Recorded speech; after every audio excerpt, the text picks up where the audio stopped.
So normally when I talk about books, I'm talking about fiction books or very specific autobiographies or biographies about people that are very, very well known. Today I wanted to talk about one that's somebody who's not as well known, but really should be in a lot of ways. So we have a lot of national heroes that we all know and we've heard of, or at least have gone through the news cycle. So you go, oh yeah, that guy. Richard Marcinko, he's probably known a little bit to people from Gen X, but I'm not even sure we know him as well as we should. We know him from a series of fiction books. This is his autobiography. It was the first book he wrote. Now, this video is going to be a little bit different than most in that I'm going to read a few things about him that I pulled together because it's really needs to be exactly accurate. So, why do we owe this guy a bit of gratitude? Well, he was the first commander and really the guy who put together SEAL Team 6. So, the famous SEAL Team 6, that one, that he's that guy. Now, he also put together Red Cell. He has a list of medals that is insane when it comes from his time as on active duty. He has a Silver Star, Legion of Merit, Bronze Star with 3 gold devices, meaning he has 4 bronze stars. Defense Meritorious Service Medal, Navy Commendation Medal. I mean, you go down the list, which is a with a V device, which means it's a Valor Medal. His Silver Star citation, which is available in Wikipedia, is just insane to listen to. He also led a series of missions that are instantly recognizable in some ways. Vietnam in 1968, that's where he won his Silver Star. He was in the war in Vietnam. He was one of the first SEALs there. There were others. He was one of the first. There were probably some a little bit earlier than him, but he was kind of the first to really, bring it into far more active deployment. Maybe that's not fair, but he did a lot of interesting work in Vietnam. Cambodia, 1973. He was training the Cambodian Navy, which it whole bunch of things went on in Cambodia in the early 70s, and he was in country for it. In 1980, he helped plan the mission to the Delta Force mission to get hostages out of Iran, which of course failed for equipment reasons. The list goes on and on and on and on.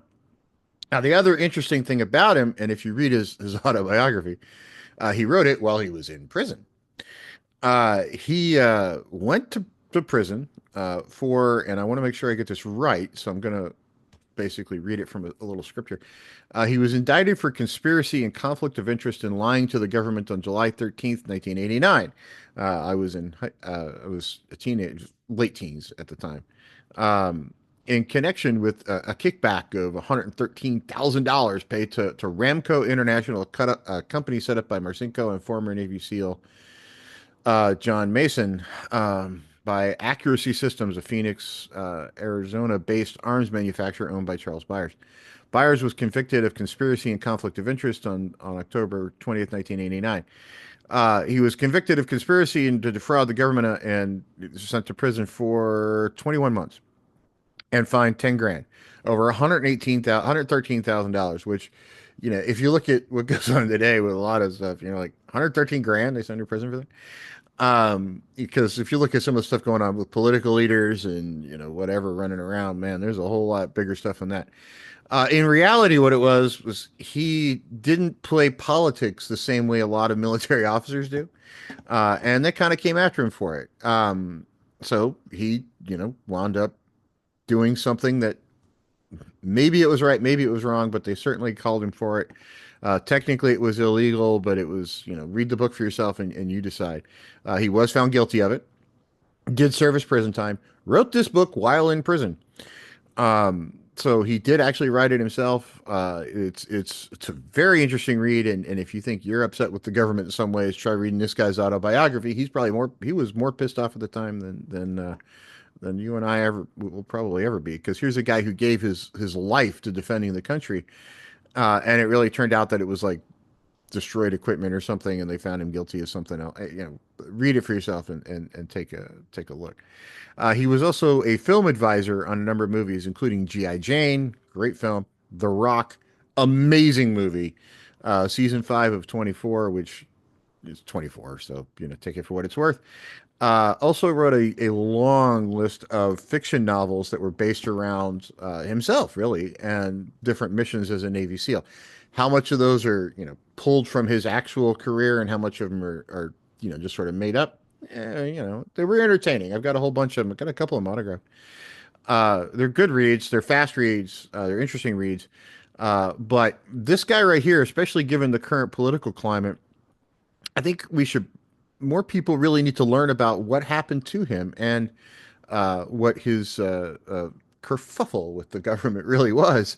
And I think it'll show you just how powerful some of the people in Washington are, or at least pretend to be. So, what he was indicted for and what he claims are two entirely different things. But uh, read it for yourself. Enjoy it for yourself.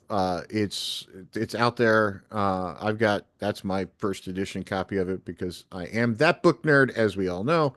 Uh, but it is certainly not a book that hides.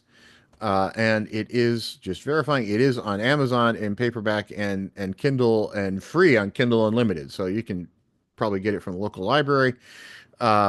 If not, you can get the ebook version of it instantaneously, even with a Kindle app on your phone. So it is out there, and not a difficult one to locate. So, uh, great book. Give it a shot. And I think it is an interesting thing, given the current political state of our nation, that this situation maybe gets a little bit more attention than it does.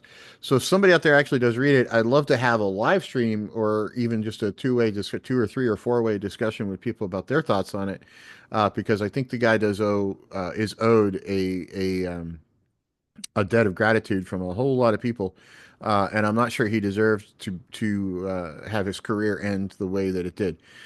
So, Rogue Warrior, Richard Marcinko, that's the autobiography. There's a whole series of fiction books out there. He did pass away a number of years ago, but he was 81 years old when he passed away. So, but anyway, guy we all owe a lot to, Richard Marcinko. Get the book, check it out today. See you soon.